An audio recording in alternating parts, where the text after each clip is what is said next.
Hello everyone, my name is Zidan and I would like to share with you some of the general thoughts about market expansion. I have worked with Facebook Malaysia as a client partner.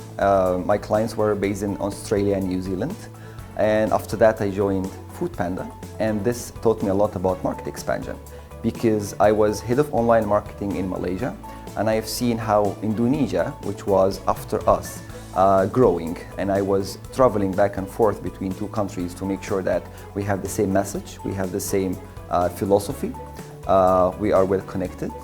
And after that, in my own business, where we built a lot of websites and trained a lot of students, I also expanded it to a lot of countries in the region from Malaysia and also other regions like Middle East. The first thing I've learned that I would like to share with you today about market expansion is to buy before you sell.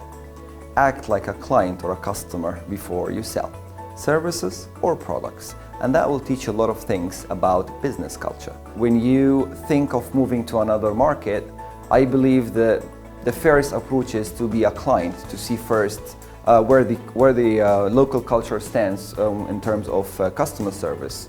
How will they behave with you before paying and after paying the money? Can you provide a better service? Are they better than you? Can you compete? Can you collaborate? Second point is business etiquette. Now, this is very important. It's even more important than what you're selling, because more important than what you sell is how you sell it. In a lot of countries, street culture is not the business culture. So a lot of people now are westernized or Americanized when it comes to business. The office would look familiar to you as a European or as an American, but people behave differently inside that office. So to get yourself closer to a deal or closer to a client, you need to understand why they do what they do inside the office.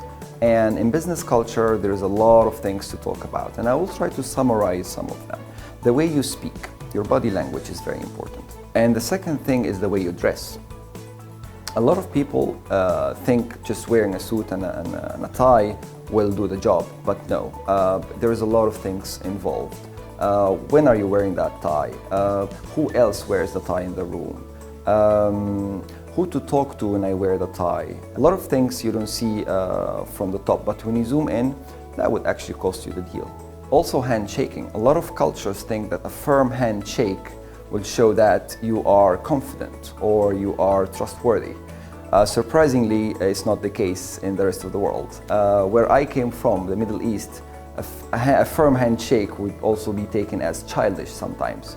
And a confident man will give you a very soft handshake. Sometimes you will only touch half of your fingers. In Japan, they don't even shake hands, they only bow. The second point on the list is to be there physically. You're going to expand to another country. I think it's fair to at least visit once. The internet wouldn't do you a fair job in this case. I would recommend to go there physically, to walk in the streets, to talk to locals, to see who buys what and why, how people behave offline, because not everything online is true, as we all know. So this would give you a clearer picture, at least. In my opinion, the best next step is to educate, to be present in that local market. And to set the benchmark, education is not always to promote yourself. It's only to test your audience, to see, am I too basic, am I too advanced? Will they appreciate what I'm doing? Is it too early for them to introduce them to my service? Are they already advanced and I'm too basic for them?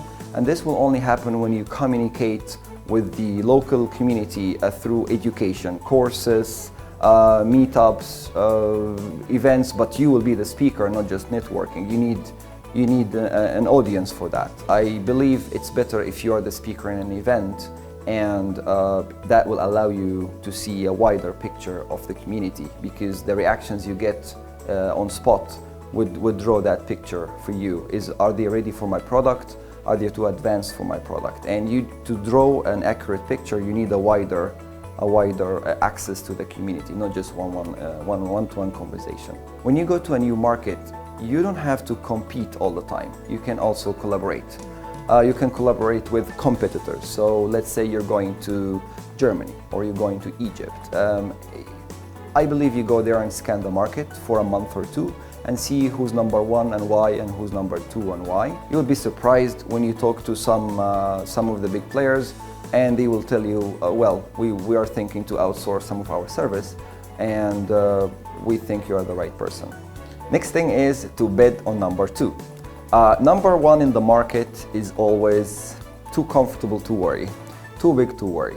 Number two always wishes to be number one. Number two would listen to you as a helper, a collaborator from overseas. Number two will always see a room for improvement because number one shows them where is the benchmark or shows them where is the destination from you and a winner.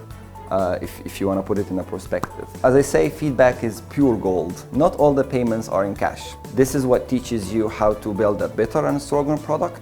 And in a new market, it's just the same case. You go there and speak to locals and understand from them why would they pay for that and why they wouldn't, and that's feedback. Next thing is to hire a glocal. Everybody asks me, what is a glocal? And I say a glocal is a local person with a global mindset. And this person acts like a bridge between you as a foreigner or a stranger and the local community.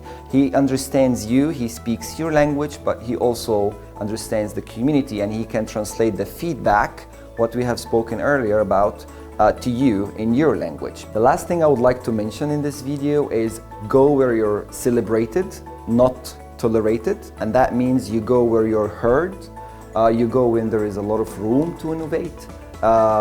In other words, go where it's still blue ocean strategy or blue ocean market rather than a red ocean market. My name is Zidan, and we talked today about market expansion, and we mentioned business etiquette, we mentioned hiring a glocal, we mentioned gathering feedback, and we mentioned a lot of other things. Thank you for watching.